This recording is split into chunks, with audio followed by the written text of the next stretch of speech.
Welcome to this episode of the Millipreneurs. I'll be interviewing Luke Pitkin, who is the CEO of a company called Sniper.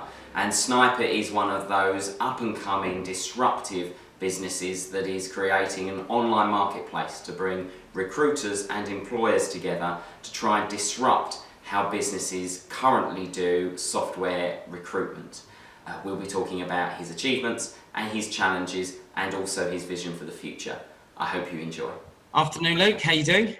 I'm good, mate. How are you? Not bad, thank you. So thanks very much for coming on to the interview. You are the first of the series. And what I want to do really today is give people a bit of an insight into what it's like building your own business, and particularly from bootstrapping it, because in effect you built it with just £1,000, but we'll come to that a bit later. What I'm really interested in knowing first is a bit of your history to get you up to where you set up Sniper. So go for it. From where? From So let's start with university. Bear in mind that actually you went to university and did a degree in sports. Believe it or not, no, that's true. So I studied at North of London, University of Hertfordshire, did a bachelor's degree in sport science and a master's degree in sports nutrition. And my master's degree was a degree by research. So in the short form, I created a study that I pitched to a board. I did some research into a gap, literature research into a gap in the market for nutrition. And I pitched a study to the board, got funding, and then ran this study. And the first year, it was very much, I was on site at uni testing subjects. It was kind of all hands on at the university. And the second year, I was writing up my thesis, which ended up being about 48,000 words or something stupid. And it was in that period of time I was working in a pub to pay for my degree, because it was self-funded. And it was a friend of mine that said, if you're working 30, 35 hours in a pub anyway, you should actually work in recruitment, because knowing your work ethic and your personality and all the rest of it, you'll make more money and you'll do well. So I thought I might as well. So I applied for a job here locally, worked for a recruitment company in Billericay. They were really good to me, actually, because they gave me the opportunity to not only work, but gave me time off when I needed to go to the uni and I needed to present or anything like that. So I ended up doing that. So in the second year of my studies, I worked in recruitment, finished my degree, passed my degree, was making money. So I thought, I'll hang around, right? I'll hang around for a year. So I was like a mate from it. Did a second year in recruitment with then the vision to look for something in the sports science field. And it was at that point in time that I was then tapped on the shoulder, if you like, and offered a job in Australia. So it's always been a goal of mine to do some time working abroad. And I got given that opportunity to go and work in Sydney, which I took up. So kind of, before I knew it, I'd been working in recruitment for 4 years, was living in Sydney in Australia, and wasn't working in sports science or sports nutrition.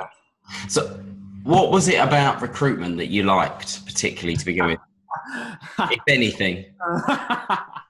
No, I shouldn't laugh, really. Well, first of all, it was and I think like most people, right? I fell into it. I fell into that role, and I got hooked on the buzz of finding people work and then making money from it. It was just completely new to me, and it was all fresh to me. So it was that initial buzz. But when I left recruitment, I kind of really fell in love with the technology. I really ended up finding a passion for software and finding a passion for technology. And if you speak to anybody that I used to work with in Australia, they'll probably call me a massive geek, because I really fell in love with actually finding out what these guys do. And more so than falling in love with my career, fell in love with what they did as individuals. And that then really helped me in finding a passion for what I did, because all of a sudden I understood what it was that I was recruiting these guys to do. And then I got a hell of a lot more enjoyment out of it. Rather than just matching people, I understood an industry, and it became a completely different concept. Yeah. It's a really weird way to answer that question. But Yeah. So obviously then you get tapped up and they say, come to Australia. What was it about Australia that made you want to go out there and sort of give everything up in the UK and go and work there? Okay, cool. So I did between the bachelor's and master's, I did the traditional go traveling, leave uni, experience the world thing. And me and a friend of mine, we actually drove Australia. So to give you the background, we flew into Perth and we drove from Perth to Sydney, which was a 3-week trip, and then spent Christmas and New Year there, and then drove up to Cairns. So we spent 3 months together in Australia. And it was then that I said, wow, I want to come back and work here. Because I just experienced the country, I'd experienced the culture. For anybody that's looking to move, it's really easy to move from the UK. There's a lot of similarities, obviously the language, everything like that, you can blend in pretty easy. And because of that experience, I said, if I ever get the chance to go back there, I would. And that's what then, kind of, I guess, twisted my arm to go back. How long were you in Australia? 2 years. 2 years. Yeah. And so where were you? Sydney. Where is it? I've never been to Australia. So where is Sydney? I only know the Gold Coast because of the Commonwealth Games. I don't know anything else, So it's south of the Gold Coast. So the Gold Coast is kind of like here. Yeah. Coast and Sydney's like a little bit further down. We don't have a map or anything. Should we get a map up? Have you got a map? Yeah, I can do. Oh, you go on there. Look on your phone. Why not? And I'll just feel by talking to people about the Commonwealth Games. Yeah, why not? Okay, the poor man's Olympics. Is that allowed? You can't say the poor man's Olympics. It's right. like the fourth most important set of competitions. But the Brownlee brothers have flopped, right? Yeah. That's a shame. Okay, so here we are. Map. Yeah. You seeing that? Yeah. So you go south, kind of hit the central coast eventually. Yeah. Is that Sydney there? Oh, yeah. Near Newcastle. Yeah, that's right. So really, there's not much. It's just sort of on the same coastline. Yeah. Further down. Okay. For those people that are interested. And so what, is it really different in different parts of Australia, or is it all quite the same, do you think? I personally think it's all similar. Yeah. That's one thing that brought me back to the UK. I think because Australia is such a new country, if you like, in terms of when it was founded and the history and everything like that, I find a lot of it very samey. And I think that's one thing I actually learned about, or one thing I started to appreciate when I went to Australia, is what we have on our doorstep in terms of Europe. Because if you talk about Australia from Sydney, you can fly north up to Brisbane or down to Melbourne, or you can fly 4 hours to cross to Perth, and you get off and pretty much you're in the same kind of culture as when you left. Whereas here, if you think about it, you fly 4 hours, you can end up, what have we got between us and like Greece? You've got all those capital cities in Europe and Amsterdam, Rome. And yeah, for me, I found it very, very, very similar. Okay. So when you moved back, so you had 2 years in Australia and then you moved back. What did you do when you first came back? Jump straight into this. Okay. Yeah. So my business partner is originally from Brighton, but I met him in Australia. And it was in Australia that I came up with the concept for what is Sniper, and we started building it together when I was out there. So that's one thing I always say that's been really valuable to us. I kept my full-time job for a very long period of time whilst we were building this product, and the reason that I moved back to the UK to launch it, well, the UK market's big for one, but the second is my visa didn't allow me to open a business in Australia. So the visa that I was on meant that I would have had to wait another couple of years until I could have opened a company. So that was obviously a big driving factor in pushing me back here. But as soon as I landed here, I just jumped straight into the business. Like we were about 6 weeks away from launch. I think we had about 80% of the product built by the time I left Sydney. So yeah, I just came back and jumped straight into things. So the idea for Sniper appeared in Australia. What led to it? How did it sort of emerge in your mind then? Yeah, so simply it was because of my struggles, if you like. I moved into a new market in Australia. Obviously, I had no contacts there with recruitment. It's a very much relationship-driven industry. It takes time for you to build up your network and your connections. And when I first got there, admittedly, I really struggled. Like I was on the brink of losing my job there for a very long time. And it was in that period that I was like trying to reach hiring managers, trying to connect with people that I thought might need the services of a recruiter to more often than not be pushed away. Mm. And it was at that point that I was like, well, wouldn't it be nice if there was a job board type website that I could go to where I could look at people that were hiring in Sydney, but not only were hiring, would use a recruitment agency. That would be handy for me to know. And I was like, well, hang on a minute, that's probably not a bad idea. So I started looking around, and there wasn't anybody that was really doing it. And I thought potentially there could be a gap here. And the other thing that really, I guess, pisses me off about the recruitment industry is the reputation that it carries. Now, recruitment as an industry, I guess, has got a bit of a black cloud over it. When you're a recruitment consultant, just because you are in that industry, you can be tarred with a particular brush, or you can be given a title, if you like. And that used to frustrate me as well, because I was learning to code as a recruiter. So I was learning software development to add value to the people that I was supporting. But yet I was just tarnished with this brush of like, you don't understand the technologies, you don't know what you're doing, you're a criminal, all the rest of it. So those were the two factors that drove me to want to do this. I wanted to provide a platform whereby we could provide connectivity for recruiters and give them opportunity to reach hiring managers that required their support, and also to provide a platform where a recruiter can build a brand, build a portfolio, and actually stand out from that stereotype, if you like, and showcase their skill sets. Yeah. So you worked on that mostly in Australia. When you got back, what was left to do? Because you said you had about 80% done. So what was left to do before you could sort of decide to go live with it? So what did we have left to do before we took the MVP? Testing my memory here. So pretty much we had the whole functionality built out. So we had the capability for both recruiters and employers to open profiles on the system, for employers to be able to post jobs, and then for recruiters to be able to submit candidates and submit bids, if you like, to those positions.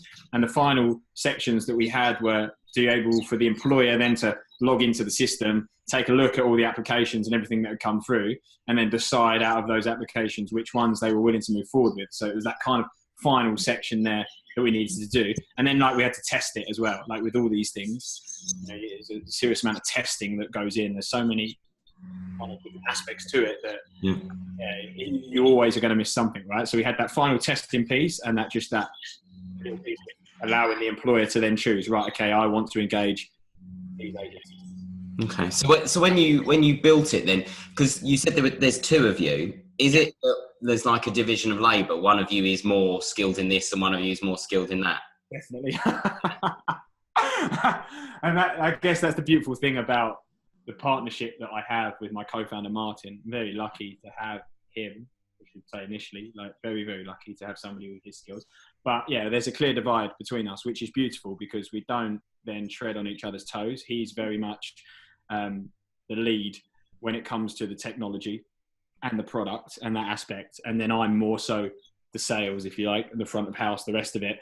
Actually, I do stick my oar in when it comes to the wireframes. So the vision of what the product is going to be, and the vision of how it should look, and the vision of where all the buttons should be, and everything like that comes from me. But then I obviously pass that spec over to him, and he then creates it from the tech standpoint and comes back to me and says, is this what you had in mind? So yeah, there's a very clear divide between the two of us, which is nice because that means we both require each other to make a success of it. Yeah. And where did the two of you meet in Australia? What were you both doing? Yeah, so I was working in recruitment, and I found him a job as a software developer. That's how we initially met. So I was obviously recruiting for a client of mine that I had. He was a candidate that ended up getting the job. And in that recruitment process, at that point in time was when I'd first started to learn to code. So I was talking to him about this initiative of, okay, I want to learn software so that I can understand what you guys do and add more value to this, that, and the other. And he thought that was a really cool concept. So he actually said, look, I'll give you one evening every 2 weeks to meet up with you, review the code that you've written. I'll give you reading materials. I'll give you support as a bit of a mentor, if you like, because I think what you're trying to do is really cool. So we did that for quite a while together, which is what gave me the confidence, if you like, that he was the guy that I wanted to go to, because he gave me all that time up front and that support out of really no personal gain to him. And that then was the reason that I ended up taking a punt, if you like, because admittedly it was a bit of a punt. I didn't really know him as well as I do now. But yeah, that's how we met, and those are the reasons. Yes, I had faith in that he would be the guy to go to. Okay, so when was the point at which it sort of went for testing? So you got the point, and it's what sort of year are we talking about now? What year? Yeah. Oh, this was last year. This was last year. So whenabouts last year? So January the 9th, 2017, I opened the business. Yeah. March the 22nd last year, we started to actually code it and put it together. We launched it in December the 4th last year. So it would have been about 2 or 3 weeks prior to that. We would have kicked the testing off, like the final 3 weeks of, right, the product's built now. Let's just rip it apart, see if we can break it and see if we can find any holes in it. And then we launched it about 3 weeks later, which was December. Right. So if you're pitching it now, how do you go about pitching it? If someone says to you, yeah, I'm interested, tell me what it's about. What do you say? See, this is an interesting one because it depends who I'm talking to. Because I've got a marketplace where I've got two sides. Yeah. If I'm speaking to an employer, I would say Sniper is a free online recruitment marketplace or portal whereby if you need to use an agency, a recruitment agency, we can provide you with the platform to increase your reach to different recruiters and also be able to vet the performance of those agencies and understand which agencies are going to be right to deliver to the roles that you have, whilst an unbiased representation of the market. And for the recruitment consultant, I would say that we're an online portal or an online marketplace that increases the opportunities that recruiters have by connecting them to employers that require support from an external agency, whilst giving them the platform to create a brand and a portfolio so that they can win and attract more business as a consultant. Yeah. So do you consider yourself more a technology company than recruitment as such? 100%. Yeah. And that's something I always try, definitely I make clear to the people that we work with, because that's a question that recruiters ask. Like, are you going to take the CVs that I upload to Sniper and use them for your own personal gain? Because I used to work in the industry, it could be easy enough for me to go, oh, well, that's a good CV. Let me go and find somebody where I can place that person. But obviously my integrity is completely, that misaligns to what my integrity is. So for us, yeah, we are a software platform, and I stress that to people all the time and say, we only ever want to be a software platform. We don't want to play a part in the recruitment process. And that's one of the reasons why we give recruitment agencies direct contact with these employers. Like some of our competitors or people that make similar products, they almost act as a recruitment company because they have teams of account managers where the recruitment consultant deals with, say, the Sniper account manager. Yeah. The Sniper account manager passes the message between. But for us, we don't have that because, again, we're a software platform. Once the employer said, I want to meet this recruitment agency, we connect to parties and allow them to sort it out between themselves. Right. Okay. So you launched in December. So it's now, what's that? 4 months, isn't it? 4-ish months. Yeah, December, January, February, March, coming into April. Yeah, coming into 5. So how's it gone so far? What's business been like for you in the last 5 months? Be honest. Yeah, no, for sure. Yeah. It's hard for me to gauge, right? And I'll say that because I've come into this with no experience. So my expectations of where we should be as a software app, I had none because I didn't have any experience in this kind of industry. So I kind of have nothing to compare it to. But where we are at, I can tell you, is that we have 36 employers that have signed up and that are using the site. Out of those 36, we've got 13 live jobs on the system. We have 186 recruiters that have signed up to the platform. And at the moment, I think we have about 27 candidates that are out interviewing. And our first offer actually went out today. So if the candidate accepts, that will be the first occasion where Sniper have connected to people and we've seen success in actually a placement being made. Yeah.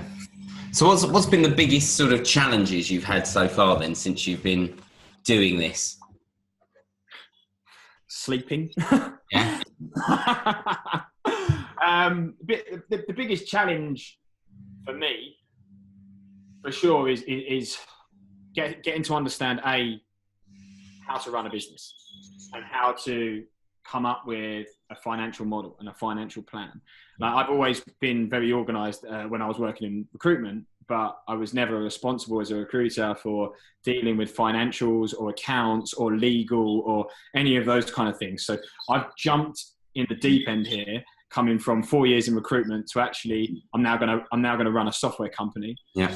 Which at the time I didn't realize the divide. So the biggest challenges for me have been getting my head around those types of things, you know, getting a head around like tax and just sorting out the accounts every quarter and dealing with lawyers and online contract law and everything like that to make sure that we're covered. And then GDPR as well has been a massive learning curve for me because I came back from Australia where GDPR, you know, wasn't a thing over there. So I've now come back here and I've had to deal with that. So it's more dealing with all those types of things. And now I've got my head around that moving forward. What our biggest challenges I see now in the next quarter, the next 6 months is going to be from a marketing standpoint. And how do we actually now, if we do see success on this platform, how do we market it to reach a wider audience and open that traction to the system? So over the next sort of 6 months, what are the key things you think you've got to focus on as a team of two, isn't it? Team of two. What have you got to focus on over the next 6 months to make sure? Because of course you've got the launch bit, but there's a point at which this has got to start making you money, I would assume. You know? Yeah. It would be nice to be able to live, right? That's Yeah. I think. So for us, I think it's about sticking to a niche. Like at the moment, the only area that we operate in is software development. Right. And I went down that path. I went down picking a niche because of, like you said, we were a team of two. So in my mind, I was like, to make the system attractive, we need to have a majority roles within a certain area. If I had 2 roles from finance, 2 roles from construction, 2 roles from legal, 2 roles from IT, to recruiters, they're like, well, there's 2 roles there. I'm not that interested. For me, it was like, okay, now we've got 13 roles there that are all within software. To a software recruiter, that's a little bit more attractive. Right. So, but what we're starting to see now is other people gain interest. Like I had somebody today ask if we could find some people for them from logistics, and it was like, well, no, that's not our focus. So for me, it's about sticking to that niche for the next 6 months, proving the concept and getting the model right, and then scaling it out. Because where we're at as a business, I'll be honest, the model is not polished. Like, we've taken to market what my interpretation of the right model would be. Ultimately, you find out that it ends up not being what you envisioned. Yes. So for us, before we go mad and scale it, we want to make sure we've nailed the success in a niche market and then got the concept right. And then after that, we're then going to start talking about marketing campaigns, and we're going to talk about scaling the business out across industries and across the country. Yeah. So looking back now, and when you sort of started, is this and running a business exactly what was that? Well, I was just about to chew on this bottle lid, and then I was like, I probably shouldn't sit here chewing on No, that. you can sit and chew on a bottle lid if you like. It's fine. I keep making my gentle plug with my coffee, you know, so it's fine. Is that what it stands for? Yeah, look, see, so you do that. And then we are. The Millennials Coach. That's right. You need an M in front of the T. Do I? What? Yeah. Because I've already got an M for Millennials. That's fine. Thanks very much. I don't need anything else. So in terms of, like, you know, looking back now, do you regret starting your own business at all, do you think? Or no, not at all. This is, regardless of whether I succeed or fail, this has been the best decision that I've made. And people ask me that. They say, do you worry that if you fail in a year's time, 2 years' time, you've spent 2 years there that you've wasted when you could have been, you know, moving forward with a career? And I say no, because it's hard, I guess, when you've not thrown yourself in. But now, looking back, a year down the line, I've learned so much more than I would have if I just sat behind my desk as a recruitment consultant. Putting myself out there and challenging myself, I've learned skill sets and made connections that I never would have made if I'd have just played it safe. So for 100%, this is the best decision. Yeah. So one of the things that we hear pitched is that you are the man who started this firm with £1,000, and that was it. That was it, just that. So what is that story true? And what does it mean? What did it actually look like? Yeah, no, it is true. We didn't start the business with a budget of £1,000, but we spent £1,000 on getting the product to market. that is as simple as it is. By the time that we launched in December last year, we spent just less than £1,000, and the majority of that went on legal. Like that was the area that we needed support with, like drawing up the contracts for the site. So yeah, we did start it on £1,000. And what was the second part of the question? Well, no, it's just because actually, if you historically, when you talk about like technology startups, people assume they're like black holes that just swallow up. Yeah. You hear stories about this technology company needs another round of funding, and it needs this investor, and it needs that. But sure, and there might be a certain element of truth behind that. Like this is something that I obviously don't know, and people tell me all the time. They're like, at some point you are going to need to get investment. There's only so far you can go. Like a massively successful software company's never been built on 2 people from a shed. It starts there, but at some point you have to potentially, scale. And yeah, you're right. When I jumped into it, I thought, okay, I'm going to need 150, 200 grand up front to get this app to market. But I read a book, and it's a fantastic book actually, by a guy called Eric Ries, the Lean Startup. Yeah. You've heard of it, but for anybody looking to do something like this, that is like the Bible, the step-by-step guide almost to starting a software company with minimal expense and minimal risk, really. And basically the concept is, it talks about until you've actually got a product to market, you don't know whether it's going to be a success or a failure. So why spend £200,000 on something you think is going to be right, taking it to market and finding out you've missed something that's going to fail? Well, why do you not just get something as cheap as you can out the door and test the concept? And then if the concept is right, then pump the money into it. Right. Which to me made so much sense. Like, why do I spend £200,000 on this if I take it to market and actually there's something that I've missed, blatantly obvious, that I've just overseen, and it's never going to work? Well, I've spent 200 grand and I've got nothing to show for it. Whereas actually what I thought is, if we can spend as little as possible and get this out the door, and then we see that there's success there, well then let's invest money into that. And I was lucky because I found Martin. Like Martin,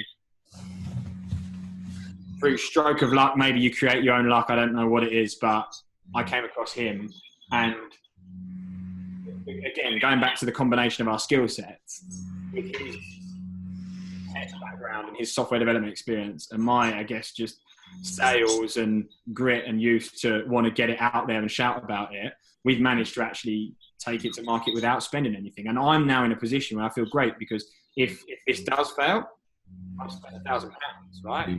What's that, a holiday? And we don't have any investors looking over our shoulders saying, well, this month you should have achieved this, or why have we only seen this much traction? We can run this business how we want. Admittedly, yeah, I might have to give something up at some point and take advice from somebody that really knows what they're talking about, for sure. Yeah. But right now I feel like it's a nice position to be in, to say, yeah, we only spent £1,000.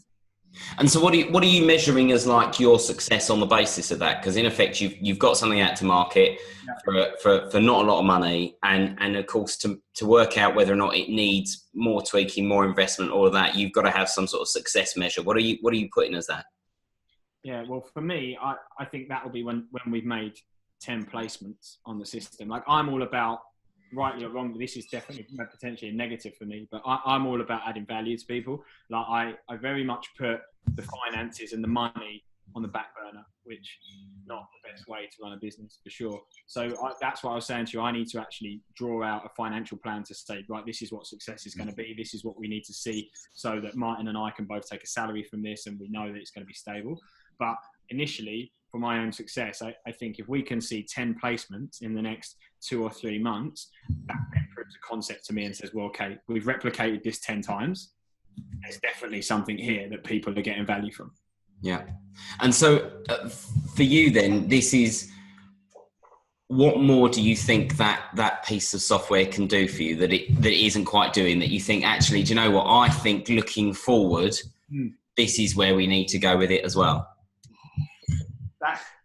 How long have you got? Like, well, what's the time? Well, it's actually nearly 4 o'clock on a Friday, so don't leave it too long. Yeah, I mean, the crazy thing about software is the sky's the limit.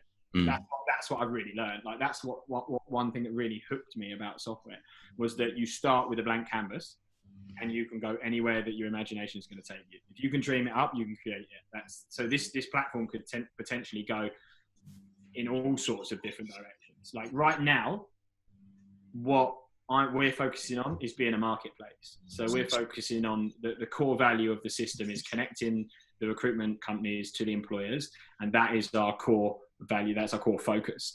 And at the moment, the system can do that, but it does it in a very inefficient way right now. And there's a lot of things that we could add. Like, to give you a very quick example, at the moment we just connect when an employer says, I want to meet with this recruitment company, I want to meet with this candidate, the system connects them. We release the identity to both parties, and then they connect to set up an interview, right?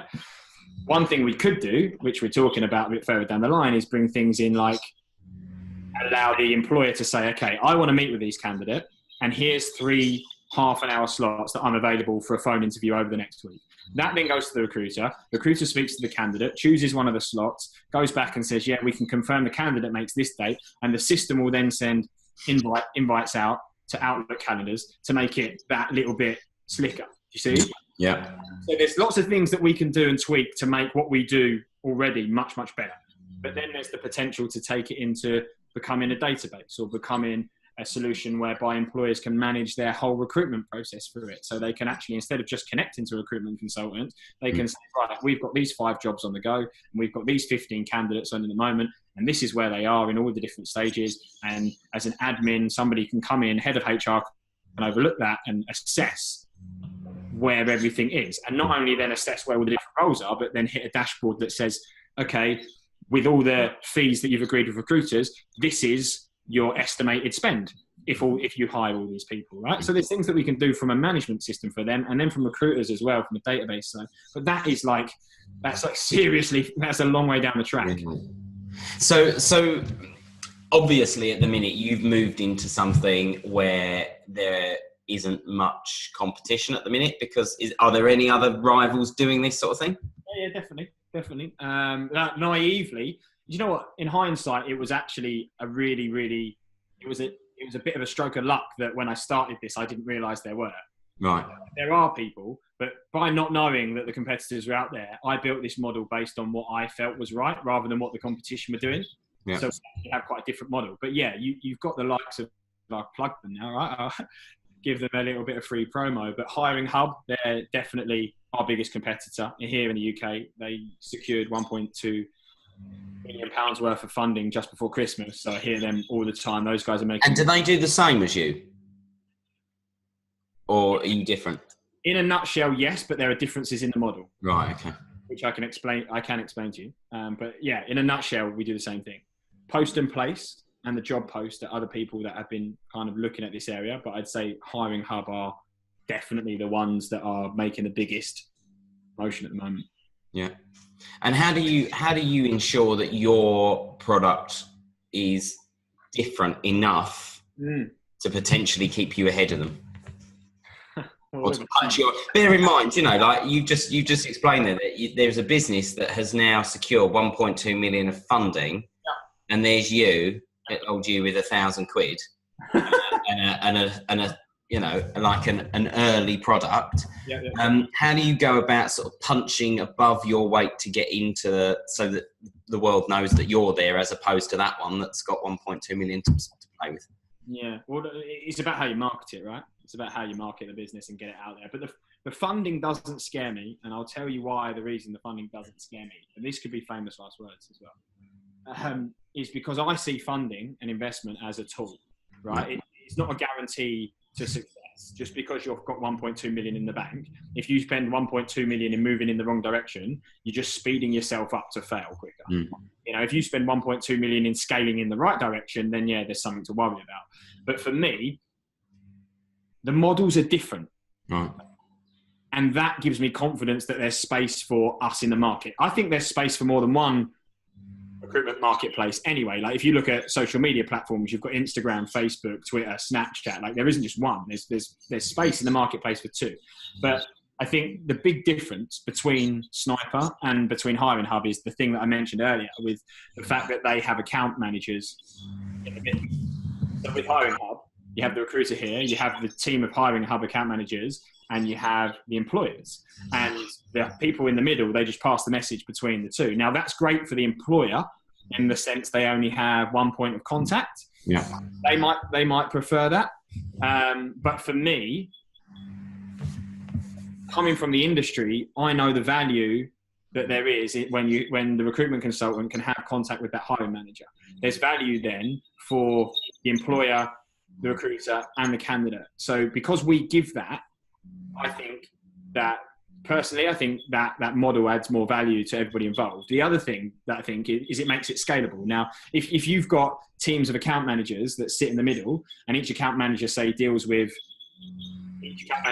10 clients, to bring on board like new clients, you have to hire new account managers, right? If you want 500 new clients, you have to hire 50 new people in the middle to manage that process. So that's time and that's money and that's hard to scale. Whereas with Sniper, because we don't have that, if we can get the model working whereby we actually don't need people in the middle and it manages itself, but if we want to scale, we then just take the software and just drop it in a location and say, right, here you go, New York, here you go, America, here's a bit of kit, off you go. We're not saying, right, now we have to get offices, now we have to get teams, now we have to train people, now we have to build this all up.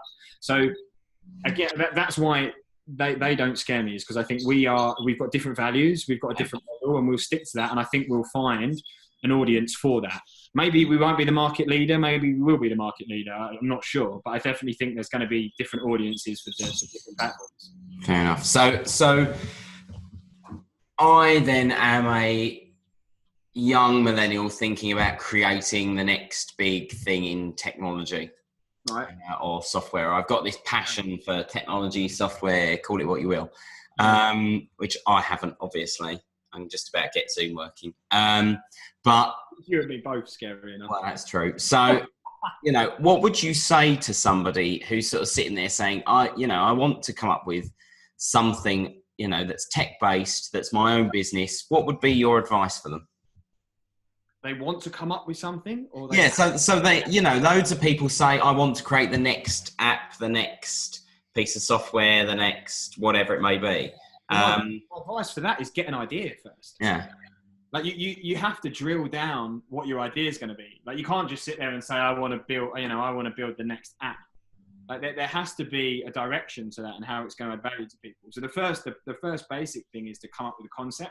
And what I say to people that have asked me this, actually, like young entrepreneurs or aspiring entrepreneurs, is I've said, go out to the world and gain experience. I think one thing is that young people can feel so pressured to start a business because they look on Instagram and they see the likes of you, or I don't know, these young entrepreneurs. That's it. Go on, blame me. But they see on Instagram and on social media, they're exposed to young people that have had success starting a business when they're young, right? And they feel pressured to be like, oh my God, I must start now because other people are doing it. And if I don't, I'll miss the boat. Well, I don't think that's necessarily true. I think that's true for some people, but not everybody. And what I would say is if you don't have an idea and you say, I want to build the next app, well, go into an industry that you're interested in and gain experience. That's exactly kind of what I did, purely by fluke. But all I did was I went into an industry, I gained 4 years of industry knowledge and industry experience. And then I took a step back from that industry and went, how can we use technology to improve this situation? And I think that's the advice I give to anybody that wants to go and do it. Go into an industry and then look at it and think, how can I improve that with technology? Or how can I do that better than the competition using technology? So your career to date has all been about recruitment and technology. Do you now sit there and think, maybe I shouldn't have done those degrees in sport, and I should have gone off and done something else with my life, or I should have studied something else? No, I don't personally. And the reason is because sport was my passion. I definitely wouldn't have been as engaged with another degree. If you'd have said, right, if I said I'm going to go and study law, my passion was never really law. So I wouldn't have, I don't think, succeeded. Admittedly, yes, I've not used my degree. Sure, I definitely haven't. But there was a lot of skill sets and a lot of experiences that I picked up in actually doing my degree that are transferable that I've used to bring me to where I am today. You could argue that it's a very expensive way to gain transferable skills, for sure. But for me, like with my whole project-based masters, actually being able to go out there and do a literature review and write a thesis and put things together like that, it improved my academic capability and proved to me, gave me the confidence that I can study to a certain level. So for me, it definitely wasn't a waste of time. Yes, I've not used it maybe as effectively as I could have. Yeah. But I still see there being a hell of a lot of value in my experience and what I've learned. And also it kind of gives me a safety blanket. So I feel that like if I do fail and I need to go back into the working world, well, I've got a master's degree behind me as well, which might help me and get to help me. How much, because you mentioned it a couple of times now, how much do you think about failure? How much do I think about failure? Yeah, because you mentioned it a couple of times in this interview. All the time. You've got to, right? You've got to, when you jump into something like this, I think you've got to assess what's the worst case scenario, what's the biggest risk, and am I willing to take that risk, right? I've done that in the sense of I had enough money saved up potentially to come home and buy and put a deposit down on a house. Well, I'm gambling that on opening a company. Am I willing to risk that I lose all of that money and end up back at square one? I think it keeps you grounded. You know, I think if you run off into the sunset thinking I'm going to be the next millionaire and nothing's ever going to go wrong and it's going to be plain sailing, I think you're deluded. So I think for me, I always like to try and keep myself grounded and say, right, well, what is the reality?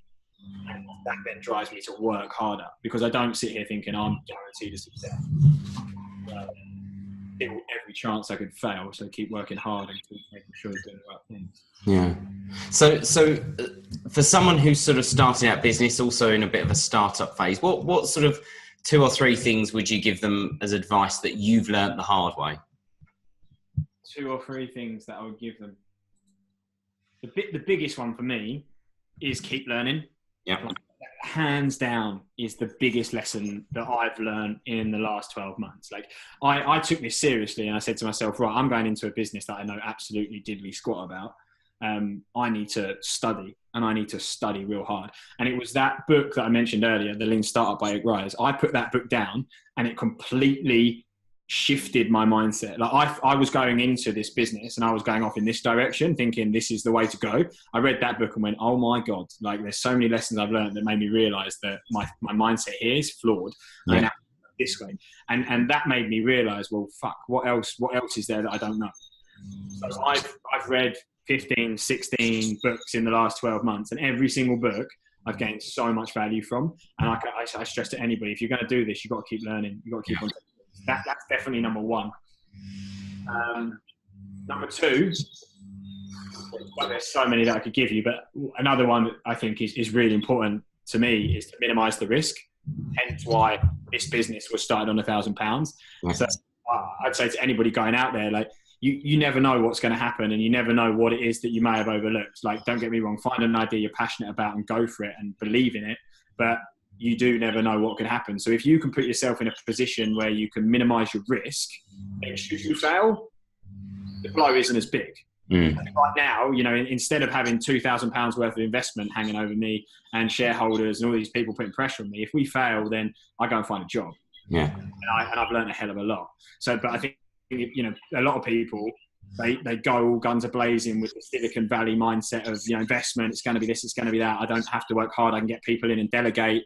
Like, no, do the graft. Do the graft, work hard, minimize the risk, do everything you can off your own back. And that way, should you fail, you're in a really good position. So keep learning, minimize the risk. And the other thing is start now. Like that's what I'm a firm believer of. And I, when I say start now, like I will contradict myself a little bit because I think you have to start once you've got that idea. Like starting something for the sake of being an entrepreneur or running your own business, I feel like you're destined to fail. I think before you do start, you need to have a real serious think about something you're passionate about. Like find something you're passionate about and something you believe in. But then once you have that and you really do truly believe in it, then start today, because you're never going to be prepared and set up for what lies ahead. Like you're never going to be experienced enough. The market's never going to be right. You're never going to be financially stable enough, all of those types of things. I'm still not experienced enough today to be doing what I'm doing. But what I've learned is I started straight away and I look back now in the last 12 months and go, well, fuck, I've grown a hell of a lot. And I wouldn't have grown that much if I didn't actually throw myself in the deep end. So like, what did I say? Keep learning, minimize your risk, and start today. My free. Okay. And I think you mentioned to me before that you have mentor as well. So talk to me a bit about how you get like mentoring and support and stuff like that. Yeah, that my luck pretty much with my mentor. I worked in a recruitment company here in Billericay for 2 years before I went to Australia. And when I came back, I had this idea and I had this concept, and my old CEO, I won't mention his name just in case he doesn't want me to, actually, probably shouldn't. The old CEO that I used to work for, I thought he would be a great first person to pitch this product to and say, look, this is what I'm looking to do. He obviously runs a recruitment company that are international, so he would be a great person to gain insight from. So I sat there with him and pitched it to him, and we were very, it was very early stages. The business still isn't mature today. It was still very early then. And yeah, he gave me some really constructive criticism and feedback, if you like, into the maturity of the system and the holes that he could see in it. And I walked away from that initial conversation with him, and I just thought, I've got a hell of a lot of respect for the guy after what he's done. He's been very successful in growing a recruitment business. When he started when he was 26, he's been doing it for 15 years. He's done it very, very well. He gave me some really good advice, and I thought he could be somebody that could be valuable to me, to give me that opinion from the outside, if you like, the opinion of somebody that's not invested in the company. And I just literally dropped him an email and I said, mate, really appreciate your time this afternoon. I've learned a lot from kind of what you told me. I don't want to impose myself on you, but would you be willing to kind of give me some guidance and support? And he came back and said, yeah, I'll give you an hour every month, unplanned. Like, you have to come in with the schedule of what we're going to talk about and what we're going to do, but I'm happy to give you an hour of my time every month. Just listen to you and give you basically my opinion on what I would do, or maybe what you need to. And that was it. It was that easy. And since then, we catch up once a month. Admittedly, he is between the UK and the US a lot, so it can be hard. Yeah. Get him, but it's so valuable. Like, I met him this week, and yeah, he just brought me back to reality. Like, I'm there thinking, oh, we've got all this traction, we're doing this, that, and the other. And he was like, well, what about this? What about that? Have you thought about this? Have you thought about that? And I hadn't. I kind of got lost in all of that. And it's nice to have somebody to say, well, look, find structure, find a plan. Like, somebody that can actually look at it, overlook it, and go, yeah, I know you're caught up in the moment and you're investing your heart into it. That's great. But at the same time, you need to have direction. Yeah, I found him quite easily, and I guess through the connection I had with him when I worked for him. Yeah, cool. Okay. So this sounds like a really full old schedule and busy, and I know you were dashing back from London and stuff today. So what do you actually do when you're not working? And don't say sleep, because I know you don't sleep either. So what do you do? Do you do anything, or is it all just work at the minute? Mate, do you know what? Do you want to know the sad truth? Yeah, go on. It is all just work at the moment, and that is really, really fucking sad, because it shouldn't be. Yeah. Like, life is more important than just work, and I am a huge advocate of work-life balance, and that you need to take the time out to do stuff with family and friends. But man, I've just been completely sucked into a black hole pretty much with this, in a nice way. But I think this is the problem, when you're the only one in it and you haven't got investment and you haven't got other people that are, pulling the cart. It is just down to you. I'm massive on my exercise. Like, I feel exercise is really, really valuable to me personally, but I'd say anybody that's starting a business, it helps you. For me, it helps me clear my head. So exercise is a massive, massive part of what I do when I don't work. Every morning I get up at 5:30, I'm in the gym. I do 6 till 7 in the gym every morning, whether that's a weight session or whether that's swimming or whatever it is. But I'd say that's probably where I spend most of my time when I'm not working. Yeah. And after exercise, it will be family, right? Like, spend time with family for sure. Yeah. Okay. You need to get some more downtime, it sounds like. Mate, do you know what? Absolutely. And I kind of hit a brick wall last week on Saturday. I was catching up with a couple of friends to watch football, and they were just like, man, you look a wreck. Like, you look pale, you look pasty, you look worn down, you look tired. Like, are you okay? Like, it was kind of like that. And like, I now can't Photoshop a tan on you or anything. I can't make you look tanned or anything because you've now said you look really pale, so you are stuck with that colour. I'm sure there's something we can do. But no, you're right, and it becomes an addiction, and it becomes an obsession, because before, when you're like, oh, okay, I'll put that down on a Friday and I'll pick that up on a Monday when I come in, you naturally, when you care about something so much, you sit there on a Saturday and you go, oh, well, I've got nothing to do. I've got all this list of admin tasks that I need to complete, or I can do some BD work and I can try and bring on board some new clients, or we need to do our reports for end of financial year or for the activity we've had on the system. And you just want to do it. Yeah. And it is a vicious circle, because you work, and you just burn yourself out. So it is really, like, it's definitely one thing I need to learn to do. Like, just say, right, okay, do you know what? Fuck it. I'm going to have to put it aside. There are things that I need to do, but I need to unwind. And probably it makes you more effective. Yeah. Because ultimately the quality of my output, coming up to last Saturday, was like getting worse and worse and worse. So even though I was working, the quality of the output, I could have argued it might as well not have bothered. And then I crashed on the Saturday, slept for 14 hours, got up on the Sunday and was like a new person, and was like, wow, it is so important to take that time. What's the future look like for you and for the business? In terms of near future or distant future, or living in a dream world? All of the above. Okay. Best case, worst case. Oh, well, the worst case is I fail and I'm out on the streets and I'm looking for a job. Yeah, but that's not going to happen. No, hopefully not. No. If you work hard and believe it, I think you can do it. The near future looks like continue to test this product and keep the testing phase going for the next 3 to 6 months in this niche market, see some success stories, then off the back of the success stories and off the back of the traction, draw out stats around and a plan around how much activity we need to see on the system to hit certain targets and to hit certain goals, so that we can make the business financially viable, as in just actually look after itself, because eventually our money will run out. That's near future. Medium, like mid-future. The next stage after the mid-future would be to then finish out. I'm doing a lot of work in the moment into digital marketing and inbound sales, and to keep going with the courses and studies that I'm doing, to then put together marketing campaigns, marketing plans, draw up a budget for what we're going to have to spend, because ultimately marketing does cost money and we've not spent any so far, and we will have to then push the business based on the small success stories into a wider audience, to then spread across different industries. So rather than just doing software or IT, to spread across different industries and spread across the UK. And then the big vision and the big goal is to take it across the world, right? Take it into Australia, take it into the US. And in my mind, you've got to dream big. And that's the end goal. Like when I was drawing up this platform, I thought one of the really, really powerful tools would be if we could connect people across the globe for recruitment. Because when I was a consultant in Sydney, people would be like, oh, I'm moving to London, or I'm moving to New York, so I'm going to be looking for a job there. And as a consultant in Sydney, I can't help you. But we might have made a good relationship. And the power behind Sniper potentially is that recruitment consultants, instead of saying, I can't help you, can go, well, hang on, we've got a good relationship. I know what it is you're looking for. I know what you require in your next job. Let me look on Sniper, see what's available in New York. Bosh.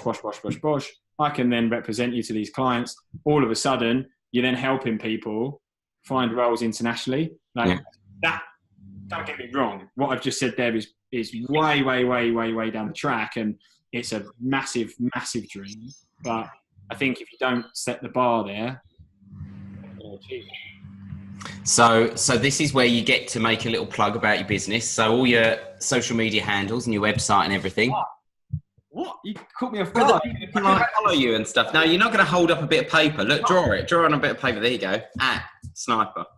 That's it. That's pretty much it. Yeah. If you want, so what do you want from me? Twitter. So like all the social media handles. So where can they follow you? Where can they find out more about the business?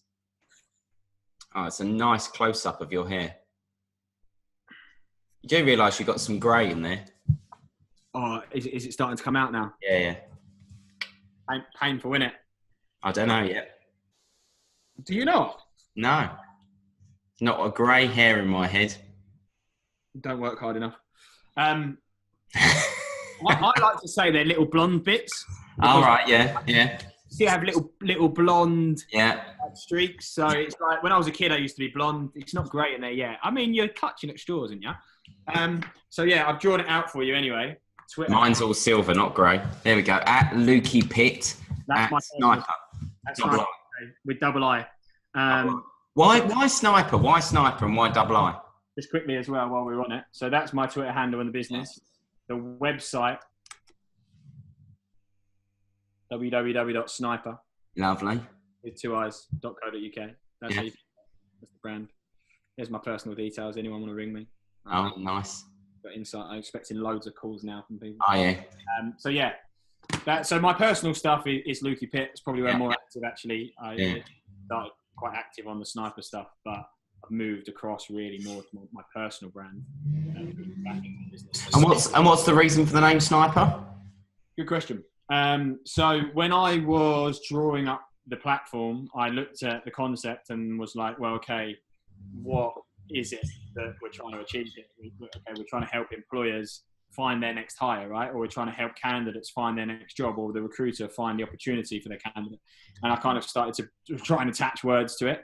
So I was like, okay, you might target your next hire, or you might target your next opportunity. You might be scoping it out. You might be looking, scoping out your next opportunity, scoping out the market for where your next career move is going to be. And all these kind of words were popping up. And obviously the Sniper is a precision instrument, right? It's a weapon.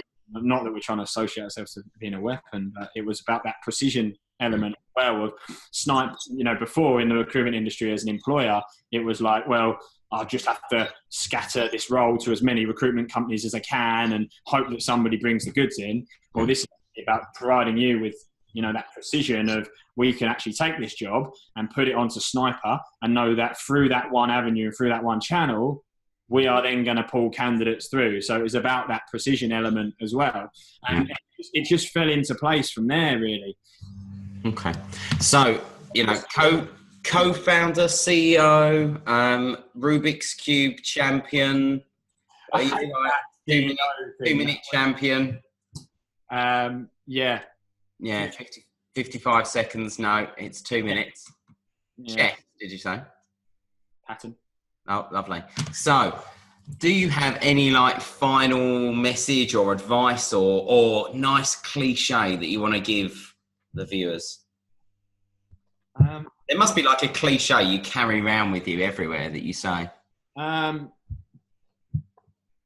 there is actually. It's on the background of my phone. You are what you repeatedly do.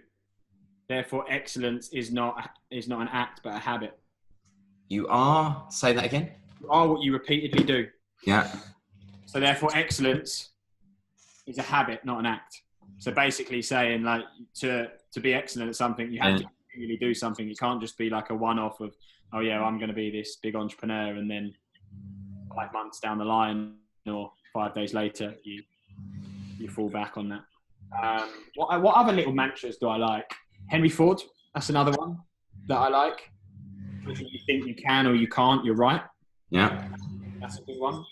And there's one by Michelangelo that I like. The turtle? Yeah. Something about, I've not got a problem if you aim high and miss, but I will have a problem if you aim low and hit. Michelangelo say that? Fuck, I don't know, maybe. It's made up. That's a made up cliche that you're attributing to a 16th century painter. Oh yeah, that was him. When he was doing the Sistine Chapel and stuff, that's what he said.